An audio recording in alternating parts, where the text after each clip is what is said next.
Okay, so tonight we're going to talk about demons. Now, we're not going to be able to finish everything in the notes, obviously. It's going to take 2 weeks to do this. So tonight, the two main things we're going to talk about is we're going to talk about why demons fell, kind of giving that big picture view, and then we're going to talk about why Satan fell. What was his deal? Like, why did he specifically fall? And those other kinds of demons we're going to save for next week. And there's a whole lot that the Bible says about those other things, so we're not, again, unless we're up here for like an hour and a half tonight, ain't no way we're going to finish all that. So I'm thinking, let's do like 30, 40 minutes, right? Have some time to hang out afterwards instead of trying to cram it all in one night. So on the subject of demons, part 1, we got to talk about the fall. Okay, big picture view, different demons in the Bible, some of them fall for different reasons. So we're not talking about the reason all of them fall specifically, but these are the reasons that they all share, okay? There's some specific things that are going to be different between some of these groups, but these are all these things that we're going to talk about here are all going to be the similarities, like the big picture reasons, okay? So when we think about demons and why they fell, the first question that people ask is, why did the demons fall, right? You're thinking, okay, you got these angels in heaven, and before they were demons, they were angels, right? So we got these angels in heaven. They're up there in a perfect place, right? They're up there in a perfect environment. They don't have any sin. They don't have anything. They don't lack anything, okay? And apparently they don't even have to eat to survive, right? They're eternal beings. So like, why did they fall? Do y'all ever thought about that before in your own head? Like what made them so not content? Yeah. If you can imagine you're in heaven, streets of gold, like you got everything you could ever want. Like why would you still have a problem with God, right? So I don't know about y'all, but when I was a kid, I remember that being really confusing for me. I didn't really get it. Like I know the Bible says they fell, but why? And so let's talk about some of these reasons why they fell. And so if you have your notes, you're going to fill in the little blanks that these have. You're going to fill in the blanks on your notes with the words up here. But we're going to talk about these one at a time. Let me make sure I forgot to pull my own notes up on my phone, because it is important that I stay on track. Otherwise, I'll be talking about all kinds of crazy conspiracies because I wasn't reading my notes. Yeah, I got to stay focused. All right, here we go. So the first thing of talking about why these angels fell, number one, they did not want to obey God. They did not want to obey God. Okay, think about Adam and Eve for a second. When Adam and Eve, were they created in perfect conditions? Like, think about Eden. Was Eden a perfect place? No? Well, Eden, the Garden of Eden. Yeah. Oh, yeah. Okay? Before they sinned, Eden was a peaceful place. I mean, the way the Bible describes it, you all have to understand, not even animals were killing each other at this point.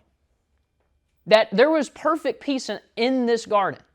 That even animals were at peace with each other.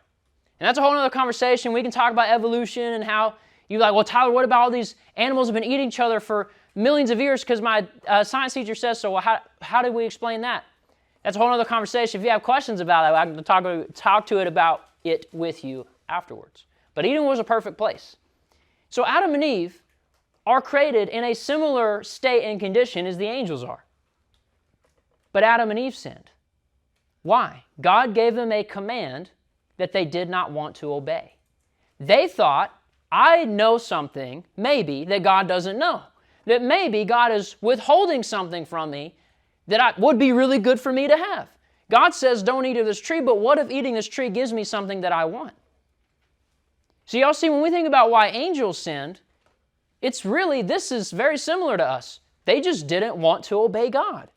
They wanted to do things their way. It's the same intention that Adam and Eve had. Didn't want to obey God. I think I might know better than him.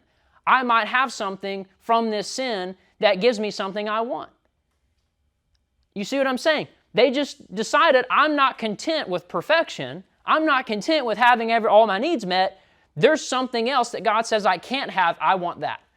You ever think about little kids? How like the way to get them to not do something is never tell them don't do it.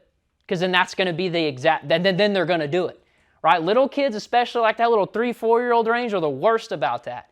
They will do something just to spite you. If y'all have ever babysat any kids, if you have younger siblings that you got to experienced their toddler age with, you know what I'm talking about, right? Or have you seen these little kids? Y'all see them sometimes at children's church, right? These kids, man, it's like telling them to not do something almost makes it worse, right? You'd almost be better not telling them to not do it. Tell a little 3-year-old, hey, don't stick your finger in that socket. They'll do it again just because they're curious. You almost be better letting them walk by it and just don't even say anything, right? But in the same way, angels, again, like us, they didn't want to obey God. The second reason is they desired their own worship. They desired their own worship. Now this may be a little different than us, or maybe a little different than Adam and Eve specifically, where they thought by rebelling against God that we have the ability as angels to then use our powers to get humanity to worship us instead of worshiping God. They were trying to steal and hijack God's glory and give it to themselves. And we're going to see this when we start talking about the specifics of Satan and these other fallen angels. That's exactly what they've been doing for thousands of years, trying to get worship, false worship to themselves instead of pointing back to God, their Creator. And even though I would say this is a little bit different than humanity, I still think we can look at a lot of humans today and see that a lot of human people still want worship. They love praise. They love being idolized. You think about some of these pro sports players. Some of them, not all of them, but some of them are extremely arrogant. They love people cheering for their name. They love people saying they're the greatest of all time. They're the best to ever do it. They're arrogant. They're cocky. They think they're the best person to ever grace the earth. You know what I'm saying? There are people, humans, that are like that. They may not be starting their own false religion to get praise and worship, but they're going to go and try to do it other ways. And by the way, it should be noted, there are humans that have started false religions to get power and money out of people. So again, we see this, there's similarity that the angels, the fallen angels, really aren't so different in their motivations than humanity is in our sin. And then the last thing here is there was actually more than one rebellion. Some of you guys may not know this. In the Bible, you think, well, Satan fell from heaven, right? And most of us know that it had something to do with pride. But then we're like, oh, then didn't like the angels fall with him or something? And then that was that. Well, that's actually not how the Bible describes it. The Bible describes Satan falling, but then it describes a couple of other instances of angels falling separately from Satan. This is going to be the weird part. Some of you guys, you're like, okay, Tyler, you've got to prove that to me because I've always thought it was this, and you're telling me it's something different? I am telling you it's something different. But I'm not basing it off of my own beliefs. I'm basing it off what the Bible says. Big difference, okay? So, just to recap, they didn't want to obey God. They desired their own worship. And it's important to note there was more than just one rebellion. So it's not like every angel was following Satan the moment he sinned. Some of them sinned a long time later. Hundreds, if not thousands of years later. So we have to keep that in mind. They're not all the same in terms of their reasons, but these are the main things that they all share. Okay? Any questions about that, anybody? Or are we good to move on? Okay. So the next thing is, and this is the other question that this is the one that I could never find an answer to when I was a kid. I always thought, okay, so the angels sinned because of whatever reason, right? But then, isn't that stupid? And my question was this, do they think they can beat God? I mean, come on, you're an angel in heaven, right?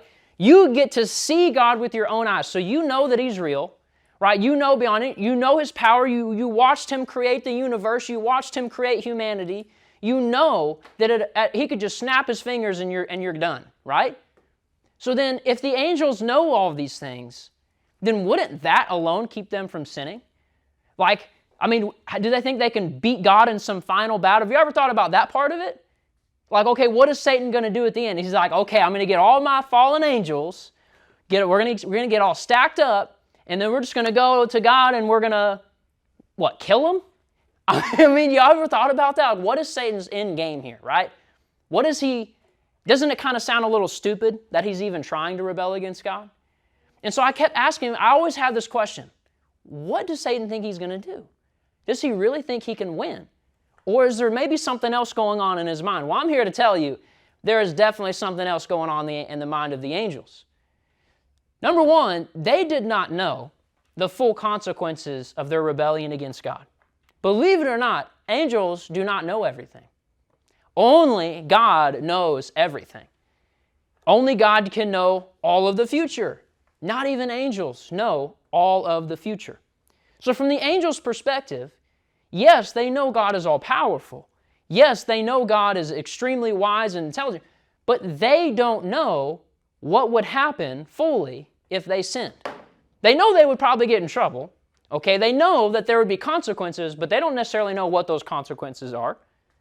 And as we read the Bible, we now know as Christians what those consequences were and will be because God's told us. But there's no place in the Bible where it says God told them what the consequences were before they sinned. So they didn't necessarily know what was going to happen. So that's number one. They didn't know what was going to happen to themselves if they sinned. So that may explain at least part of their rebellion. They don't really know what God's going to do to them or not. Secondly, and this is what we all need to understand, their motivation is not to destroy God. No angel, Satan included, is trying to go around, no fallen angel, is trying to, they're making these battle plans, they're writing up their little strategies on paper, and they're like, this is how we're going to defeat God and kill Him. And then we're going to take over, and then there is not a single angel that is trying to do that. And there's nowhere in the Bible where it says that that is what Satan is attempting or thinking he can do. As a matter of fact, and this is so important, they're not stupid, right? You got to remember, it may sound dumb, the idea of rebelling against God, but fallen angels are not stupid. They're far more intelligent than you or I. And part of the reason is they were created more intelligent, but another part of the reason is, guess what? They've lived much longer than you or I. They've been able to observe humanity for thousands of years and observe God and be with Him. They have far more experience and far more intelligence than you or I. And if you or I know that it would be dumb to try to physically fight with God, then so do they. Okay, so that's not their intention. It's never said in the Bible they're trying to physically destroy God or get rid of Him or replace Him. They know they can't truly do that. So that's not what they're trying to do at all. Think about us for a second. Why do we sin? What are some reasons? You don't have to give me super specific, but what are the general reasons you might sin? Even though you know it's wrong, why might you sin? Carson, give me an example. Stealing. Stealing, well, why would you steal? What would be a reason you would steal? Because you really like that item. You have jealousy. You want something you don't have. So jealousy is a reason? Carson, Caleb, I'm so sorry. I'm so sorry. It looks fun to do it. It looks fun to do it. You think there might be some pleasure involved, right? Some pleasure, some sinful pleasure. That looks good. Caitlin. Lying to get out of stuff. To try to avoid consequences. You might lie to avoid consequences. What about just straight up greed? How many people do evil things to others because they're greedy? And they want to get more money and they want to get more things out of you, and so they'll lie, cheat, and steal because they're just greedy. They just want more things. They want more money. I know. Oh, I just told you. But anyway, so you got greed, you got selfishness, you have all these other things, and so you have these reasons you sin. Has there ever been a single time in your life? I want you to think about this. Has there ever been a single sin that you've ever committed that when you committed that sin, you were like, oh yeah, I can't wait to destroy God because I sinned? No, right? That was never the reason you sinned. You didn't sin because I'm going to make war against God. I'm going to overthrow Him because I went and looked at something I wasn't supposed to look at. That wasn't your thought. You were thinking, there's something that I want that I can get by doing this. You were thinking about yourself and what God might be holding back on you, right? Well, God says don't do this, but what if it's actually okay for me to do? What if there's something good, though? What if it's worth it? Yeah, what if it's worth it, though? God says don't do it, and there's going to be consequences, but what if the pleasure is worth the consequence? But never did you think, I'm going to sin because that's going to mean I'm going to go and fight this in battle or I'm going to kill God. Well, if that's true for you, guess what? That's also true for the angels. They didn't sin because they want to kill God. So I hope I'm kind of making that point clear.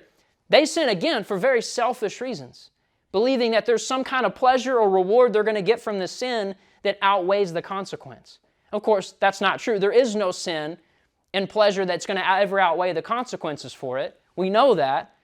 But sometimes in the moment, we trick ourselves into believing it. This sin's it's going to be good. It's going to be great. It's going to work this time, right? It never works. And the last thing, so what are they doing now, right? So then the next thing is, okay, so they didn't know the full consequences of their sin. Then, on top of that, they weren't sinning to try to kill God or something. So then, why are they sinning? Like, what are they doing today? Like, what is their end goal? What are they trying to accomplish then? Well, as we talked about before, can angels who've sinned, can they be forgiven of that sin? No, they can't. Do y'all remember why I said they can't be forgiven of that sin? Caleb. Like, it's there, but it's not communicating to the words. Okay. Because they weren't given because they were born with all knowledge of this stuff. They were born with knowledge of good and evil. They knew the difference between right and wrong. Whereas Adam and Eve were created with innocence, meaning they did not know the difference between right and wrong. So God gives Adam and Eve a second chance. He does not give that to the angels because they knew better. Even though they didn't know the consequences of the sin, they still knew that it was sin. They didn't lack knowledge of right and wrong. They knew full well what right and wrong was. And so God doesn't give them a chance to be forgiven. Okay, so you're an angel, okay? If you've just sinned, you have no ability to be forgiven.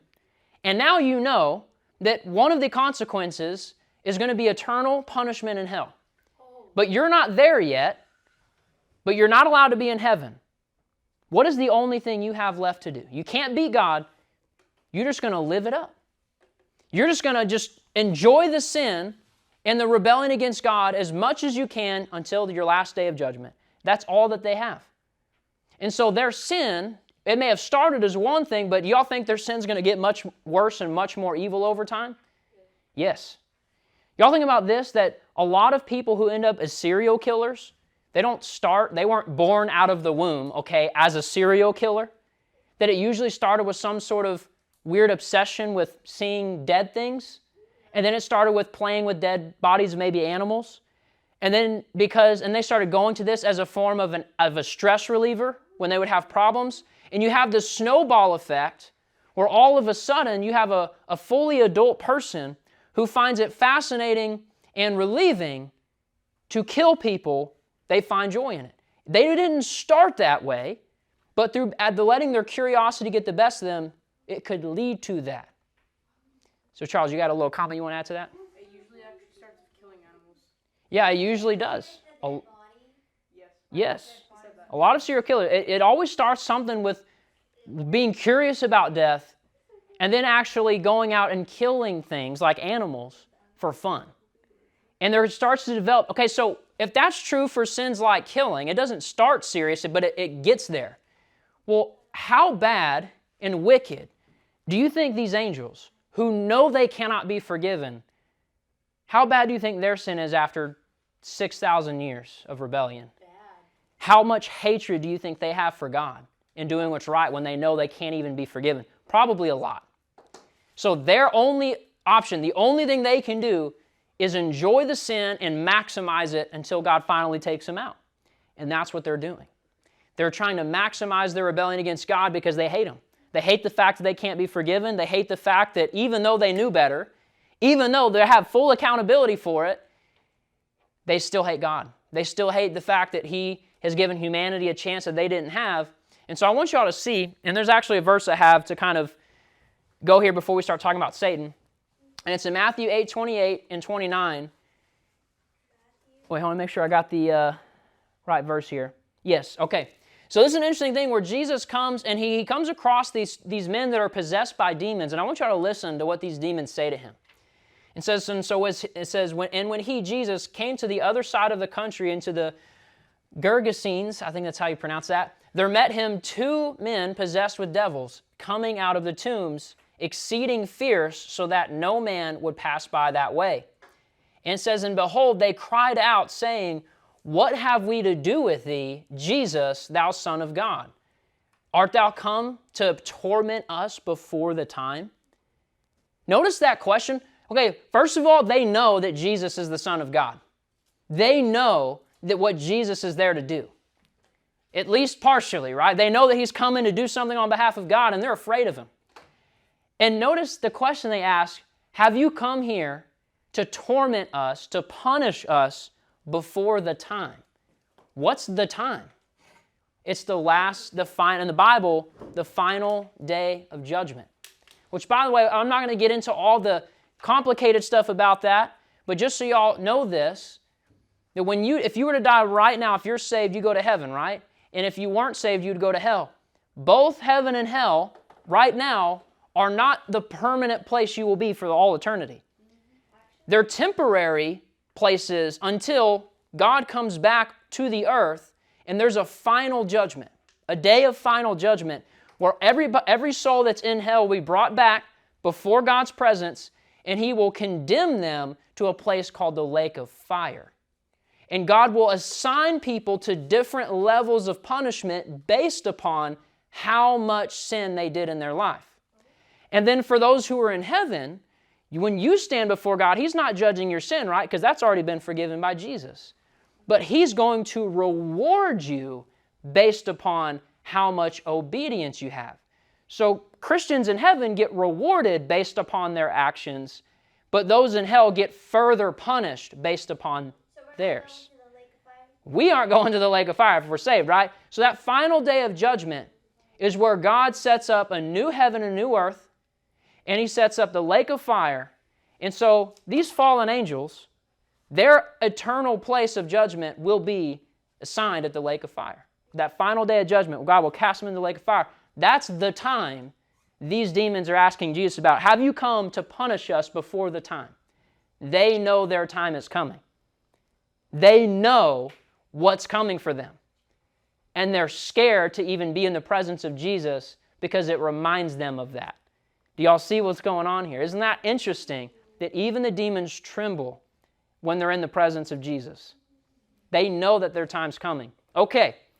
Any questions so far? I know I've said a lot, but any questions so far about why the demons fell or why these angels fell and what their motivation is? Does this all make sense? I better call you Caitlin. Kaylee. So you know how you said the angels fell or whatever? Yeah. Was it all of the angels or only Not all at once. There was more than one rebellion. There was more than one fall that happened. What is a rebellion? Aren't they good and bad angels? I'm saying the angels that fell, the ones that did sin, there wasn't just one moment where they all sinned at the same time. The ones that didn't sin, they sinned, right? Yeah, the ones that didn't sin are still serving God. And most of the angels didn't sin. Most of the angels are still in heaven. Charles, you got a question? Why is Lucifer, if there's multiple rebellions, why is the rebellion You'll of get- Lucifer the one that's most talked about? Well, because, and we're actually going to be talking about Satan right next, so I'll probably answer your question on that. All right, we're going to move on to Satan. We're going to move on to Satan, and we're going to talk about why he is considered the head of this operation. Okay, so let's talk about Satan. It's our first demon type. We got to talk about Satan, right? We understand him as being the leader, the first rebel. Caleb, question or comment? Kind of both. Okay. So Satan has his own demon type that's just him? Well, when I say a type of demon, remember, God didn't create demons. Yeah. Demons are just fallen angels. They had a type or a rank in heaven, Yeah, like we talked about. okay, like we talked about last week. So you have these different types of angels, and then when these angels fall, okay, they still have some semblance of that ranking system, but just now going against God. Okay? Now, they're not doing the same things they were doing in heaven, obviously. They're doing evil things now. Satan, okay, is a type of demon in the sense he's a type of fallen angel, like others are. So, because remember, Satan, let's talk about that. Well, so before we're going to talk about all this, but let me get to it. So, one thing I want y'all to know is that Satan has a lot of names in the Bible. In some places, he's called Satan, which is the Hebrew word. The way it's pronounced in Hebrew is Satan. Okay, and Satan means adversary, one who's challenging you. Okay, another term that he's called is the devil. We've heard this one, the devil. And devil means accuser, one who accuses. Wait, Yeah. that means what? Satan means adversary. How do you spell that? You got to just think about it really hard. As what? Devil means accuser. And then Lucifer, this is what is believed to be his actual name. Okay, this is the one that most Bible scholars think this is his actual name, is Lucifer. And Lucifer means light bringer. Light bringer. Sure, I'm just making it short. Okay? And so there's different places in the Bible that use different names or descriptions to refer to the same person. So if he's called Satan, he's being referred to as an adversary. If he's called the devil, he's being called an accuser. And when it mentions Lucifer, this is where people think that that is his formal name. It still may not be his formal name, as a matter of fact. We don't know for sure.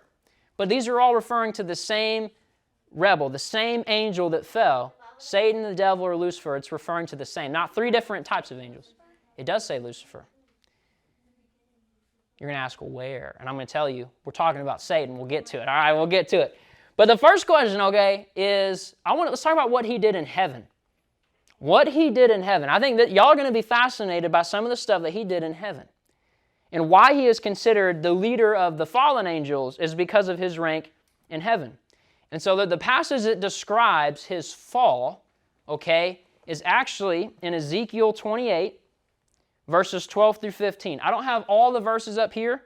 I'm actually going to have to read all of it in my actual physical Bible in front of me. I didn't have enough space on the screen. But I want to read to you guys these verses as describing Satan before his fall from heaven. And I want y'all to listen closely to these words. And so it says, in verse 2 it says, "Thus said the Lord God, Thou sealest up the sum, full of wisdom and perfect in beauty.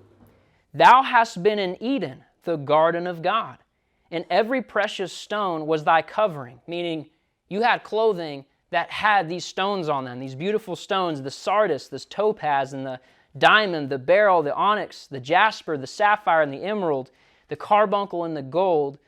The workmanship of thy tabrets and of thy pipes was prepared in thee in the day that thou wast created. The tabrets and pipes are instruments, by the way. It says, "Thou art the anointed cherub that covereth." Satan was a cherubim angel.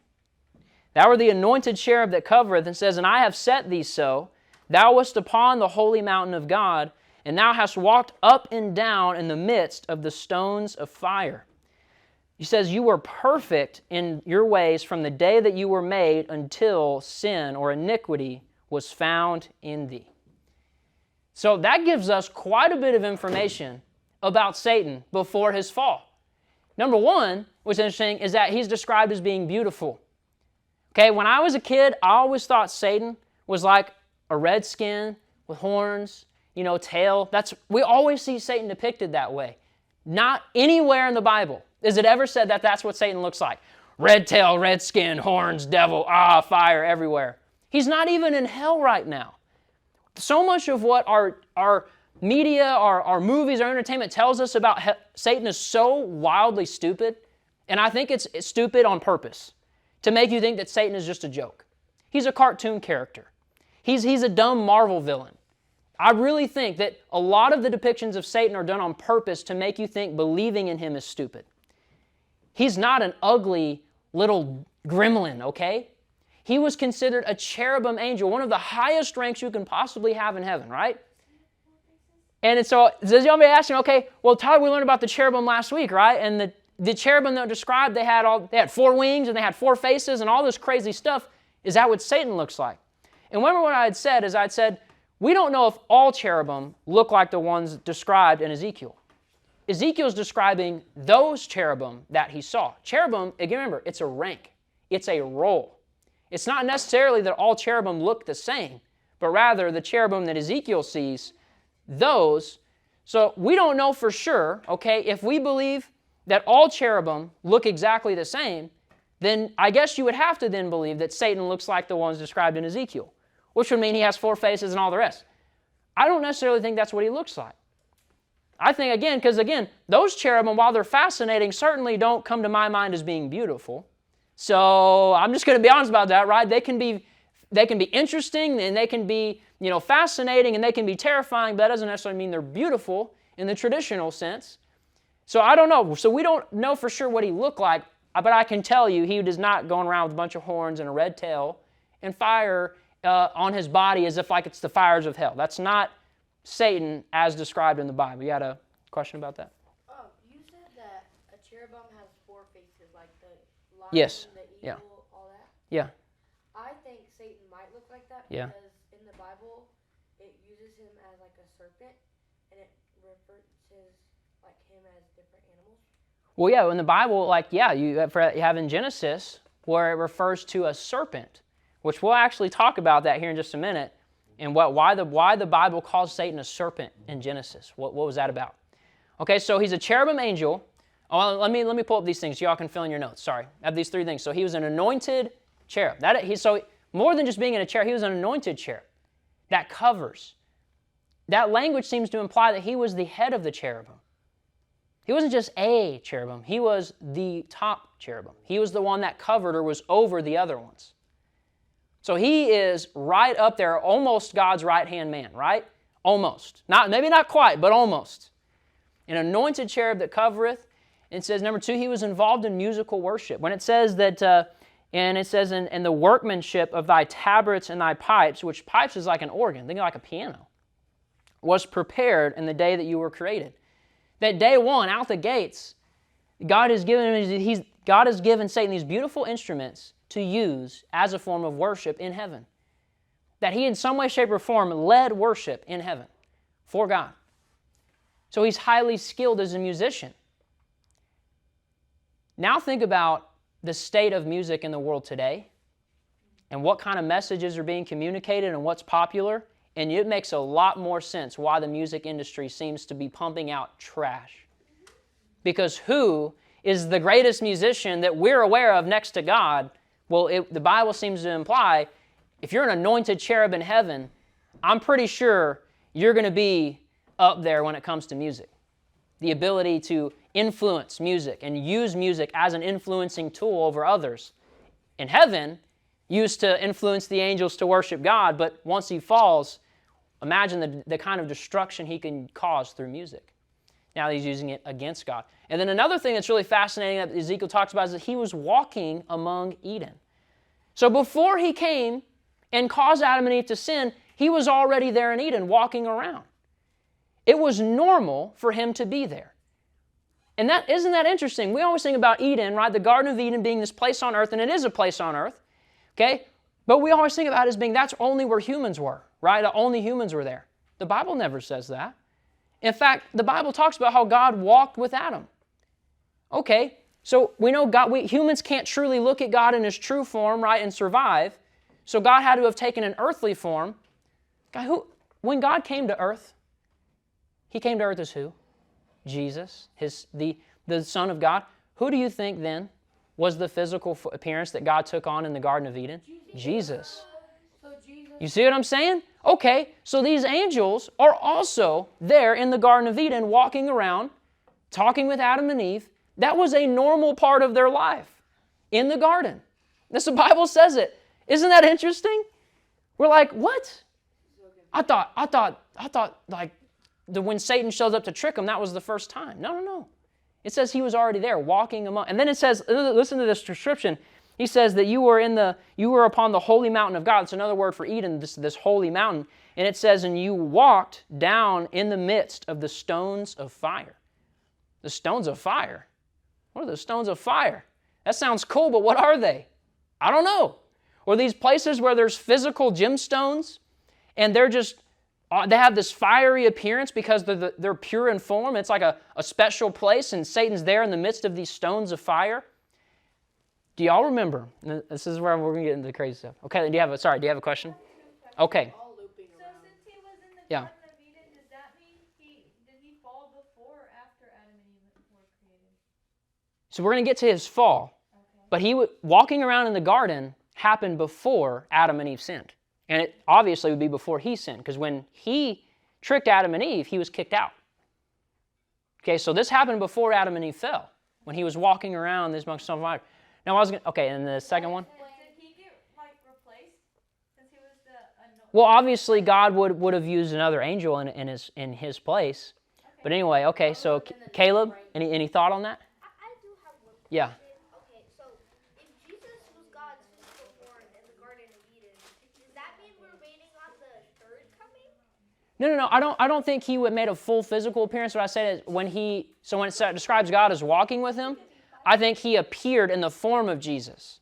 Maybe not, he wasn't born into a physical body through Mary yet. There's other places in the Old Testament where it talks about the angel of the Lord appearing, and it's believed that the angel of the Lord was Jesus, but not fully born into his physical human body yet, merely the appearance of Jesus without him having actually been physically born.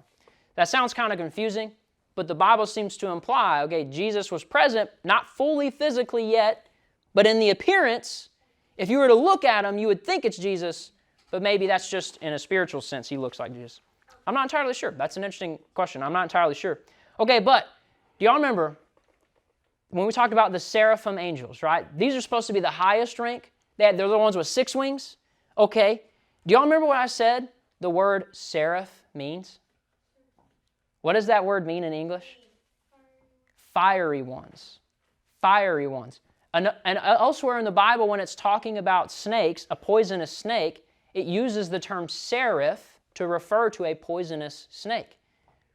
Well, I've had this thought, and again, I don't know for sure if this is true or not.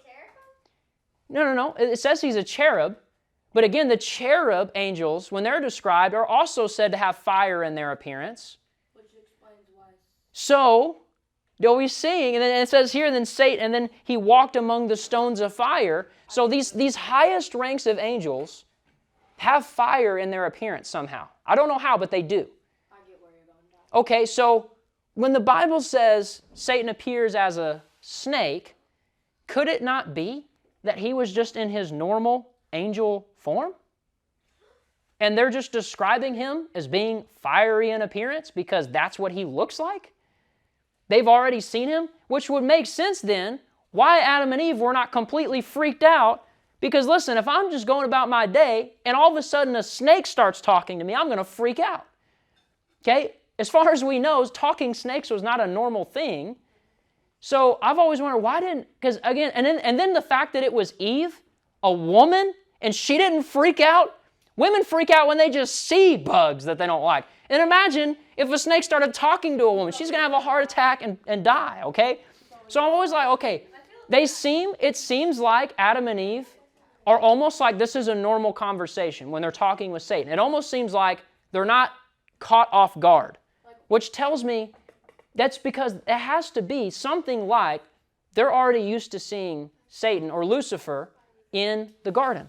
So maybe that's what They think he's supposed to be here. He's an angel of God. We'll talk with him. But of course, he leads them astray. So that's just a thought that I have. I don't know for sure on the question of did Satan appear as a physical serpent and talk to them? Or was he just there in his angelic form? And they were totally normal with it because the Bible says he was already walking in the garden. So it was normal for him to be there. There doesn't seem to be any reason why they wouldn't have seen him before. I don't know. I really don't know, but it's interesting. It's interesting. Okay, but now we need to talk about his fall, though. Okay, so we know what he did in heaven, but why did he sin? What was his sin specifically? Everybody says it was pride. Okay, but pride is a general description. What did he specifically do that was prideful? What was the sin itself?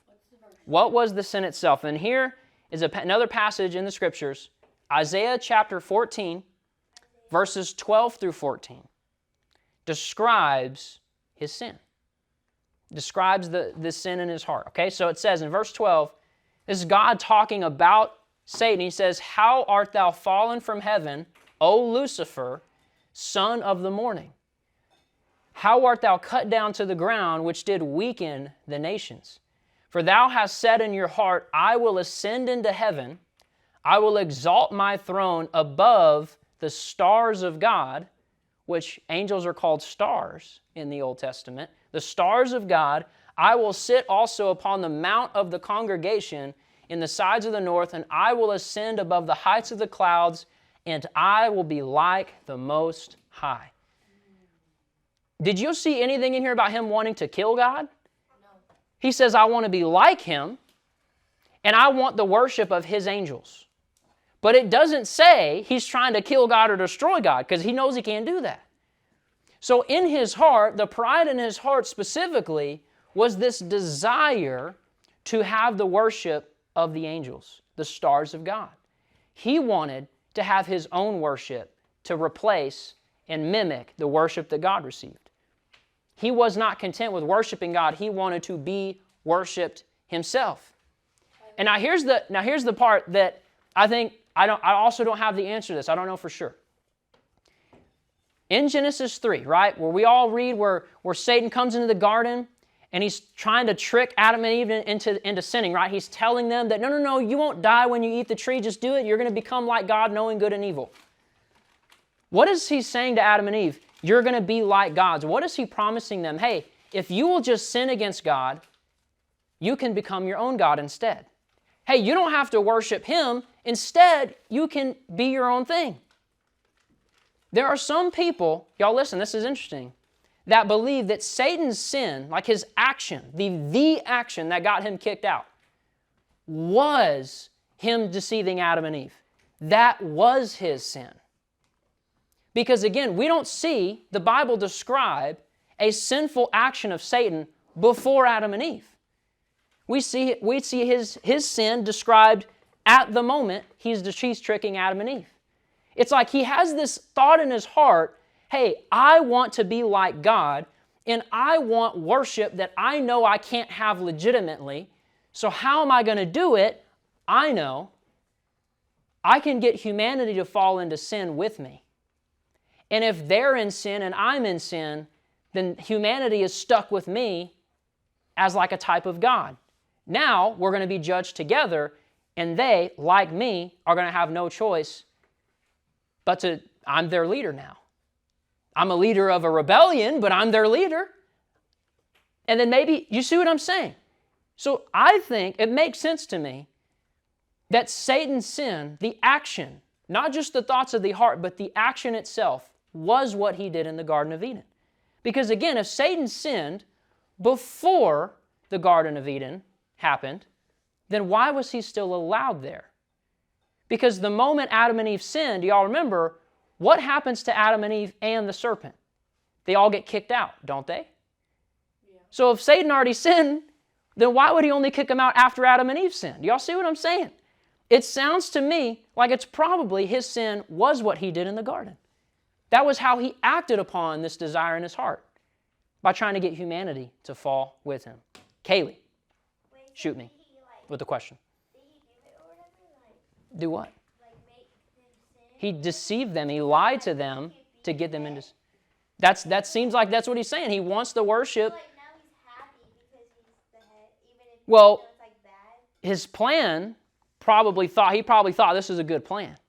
But again, Satan didn't know that humanity was going to be given a second chance or not. He didn't know. He just knew if I can get them to sin with me, then I can be like a God to them. I can be like a leader to them. But isn't he one though? He's a false God. He's not capital G God, but he is an angel. He has real supernatural power. Okay, so that seems to be the reason he failed. And let me just really briefly, and we'll finish on this, let's talk about what Satan does now. What Satan does now, okay? And this will be the last thing we'll talk about tonight, and we'll finish, okay? What are the main things he does now? Number one, he leads humanity and angels into sin. He leads humanity and angels into sin. We know Genesis, if you want to put a verse here, just put Genesis chapter 3, because it describes all of it. That's where he led, no, just for this point, he leads humanity and angels into sin.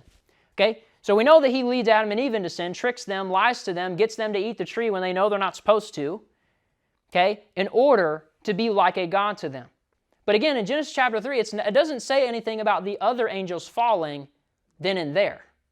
It describes other angels falling later, but it doesn't say the angels fell when Satan was kicked out of the garden. It doesn't say that in Genesis, okay? But we know in other places in the Scriptures that Satan is more or less a leader of these fallen angels. So even if he didn't convince the angels to fall then, he certainly had an influence on some of them later. So it would be accurate to say he leads humanity and angels into sin and rebellion against God. He's the first and original rebel. Secondly, he reigns on the earth as a false God. And you can put a lowercase g on that. He reigns on the earth as a false God. And I'm going to come back to this slide. That's funny. That's what I wrote. Yeah, we're going to come back to the slide, so I haven't finished the blanks yet. Let me go to this verse that talks about Satan's power, temporary power as a false god. In 2 Corinthians chapter 4, verses 3 and 4, Paul says, "But if our gospel is hid, it is hid to them that are lost, in whom the God of this world, Satan, has blinded the minds of them which believe not, lest the light of the glorious gospel of Christ, who is the image of God, should shine unto them." Satan is actively at work. He is called the God of this world, lowercase g, God of this world, the leader of this world's sinful state. He is actively trying to blind people to receiving Jesus, blind people to their need for forgiveness so that they'll stay in their rebellion with Him. So he's the God of this world. So he has a temporary reign over the world, so as long as the world remains in sin and rebellion. And we're going to talk about this later when we start talking about spiritual warfare, but one of our goals as Christians is to actually reverse the effects of the rebellion. When we spread the gospel, that's actually what we're doing. We'll get to that later. I'll leave you on a cliffhanger. Okay, so he's reigns on the others of false god. He's leading these other angels and humans into sin, and then he kind of acts as if he's a god over us. He acts as if he has power and authority over these other angels, over these humans that are still in their sin, and he's more or less their leader, right? He reigns over on the other false god. And then lastly, he seeks to destroy God's people. The people whom he was not able to blind and keep in sin and rebellion, he now hates, because you make a mockery of his attempt at destroying us. So let's see in the Bible where it talks about his attempt to destroy it. In 1 Peter 5:8, here's the warning that we as Christians receive about Satan. It says, "Be sober, be vigilant, because your adversary," what does adversary mean again? What's the name that's associated with adversary? Satan. Your adversary, the devil, and the devil's an accuser, he is a roaring lion, walking about, seeking whom he may devour, whom resist steadfast in the faith, knowing that the same afflictions, the same struggles and sin and temptations are accomplished in your brothers that are in the world. He's saying, listen, all Christians are under the constant threat of Satan and his little minions, that they're going to try to come after you. Now, they can't have your soul anymore once you're saved. So now he's just angry. They're going to try to get you to get in as much sin, make you as ineffective as possible in this life, because that's all they can do. They anger at you, they hate you, they want to destroy you physically and spiritually. They want to weaken and cripple you as a Christian, because that's all they can do. Okay, so that's his motivation towards us. So those are the three things about Satan. He leads humanity and angels into sin. He's temporarily reigning on the earth as a false god. And lastly, he is seeking to destroy God's people, which is Christians. Those who have accepted Christ, those who are saved, he hates you. He really hates everybody, right? You don't. If you love somebody, you don't lead them into sin. But he especially hates us. He especially hates you because you've made a mockery of his temporary authority. And he doesn't like that disrespect. Carson, do you have a question or a thought? You said that he was like the devil as a roaring lion, right? Yeah. Lion is one of the faces on the chair. I see what you're saying. Yeah, did y'all hear that? Carson said, okay, what if, hey, y'all listen, Carson said, well, if the devil is described as a roaring lion, isn't one of the faces of the cherubim a lion? So maybe he does look like the cherubim we described earlier. I don't know. It's an interesting point, Carson. I've never thought about that. But hey, so again, that just goes to show you, whereas before the cherubim angels in heaven use all these different features for the glory of God, again, if we assume Satan, that's what he looks like, he's now using those features against God to make a mockery of God. I don't know. I like where you're going. I like how you're making those connections, though. Okay, any other questions or thoughts before we close out in a word of prayer and play the Bible verse? 1 Peter 5:8. 2 Corinthians 4:3. 4:3 and 4. Okay. Well, if that's the case, I'm going to say a word of prayer. We'll be dismissed, and then we'll get into our game time. Dear God, thank you so much for this day. Thank you for everything that you've done. God, I pray that as we study what we study here tonight, God, that it was helpful for us to understand just what we're up against. God, that when angels sin and rebel, God, they're really not so much different from us in their motivations. God, that we have the same wicked heart that leads us to sin, that these fallen angels and Satan, God, and I pray that helps to keep us sober-minded, God, that we're really not at the end of the day better than any of these fallen angels, God, that we too were once rebels against you, looking to sin, and God, we still struggle with that sin in our heart. And so, God, I pray that you help us to remember these things as you've given humanity a second chance through Jesus, God. I pray that you help us to not take that second chance for granted, God, but to love you and worship you and have a desire to live right because of it, God. That we would not want to continue in any of the sin and rebellion like Satan and like these other angels have done. God, we don't want to act or behave in the way of Satan. So God, help us to keep these things in mind. In Jesus' name, amen.